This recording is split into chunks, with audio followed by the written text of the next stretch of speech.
السلام عليكم ورحمة الله وبركاته. ازيكم عاملين ايه؟ يا رب تكونوا بخير.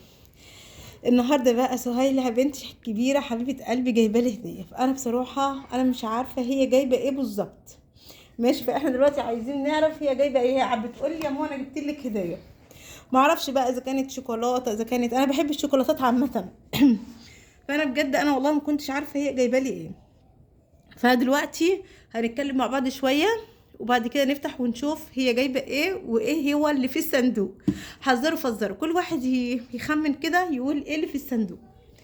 ماشي، احنا عايزين دلوقتي هنفتح ونطلع اللي في الصندوق. قبل كل حاجة صلوا على النبي عليه الصلاة والسلام. نفتح الصندوق بسم الله الرحمن الرحيم. نفتح الصندوق، طلعنا اوريو. بسم الله الرحمن الرحيم. هي عارفاني بعشق حاجه اسمها شوكولاتات. اللهم صل على النبي. ايه تاني؟ ماشي جميله. شوف ايه تاني. مندولين. الله، واحده واحده صحيح. الشوكولاته جميله برضه، دي شكلها شيك قوي.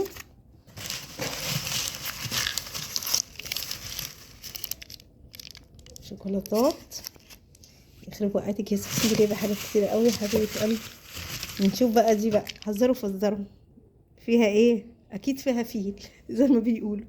نفتح كده ونشوف، كل واحد يحذر فزر. نشوف كده بسم الله الرحمن الرحيم. الله الله الله بقى. هي جايبه لي، اللهم صل على النبي، ده ذهب يا جماعه، والله ده ذهب. جايبه الحلق دولت، الحلقين دول، وجايبه لي الدبله دي. هي كل مره كده بتجيب لي حاجه ذهب، بس هي جابت لي الدبله عشان الدبله بتاعتي كانت اتكسرت. فطبعا انتوا عارفين البنات طبعا حنينين ويحبوا امهم، ويحبوا ان هم يجيبوا كل حاجه غاليه لامهم. طبعا البنات دول مفيش احسن منهم.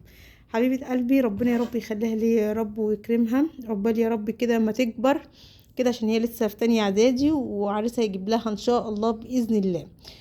فكل اللي عنده بنت يا جماعه والله يحافظ عليها، علشان انتوا عارفين البنات مفيش احن منهم والله بجد. ربنا يخلي البنات كلهم ويكرمهم يا رب، ويرزقها بابن الحلال اللي يريحها، ويكون انسان كده ابن ناس ابن ناس ان شاء الله باذن الله. لو عجبكم الفيديو بتاعنا ما تنسوش اللايك والاشتراك وتفعيل الجرس عشان يوصل لكم مني كل جديد.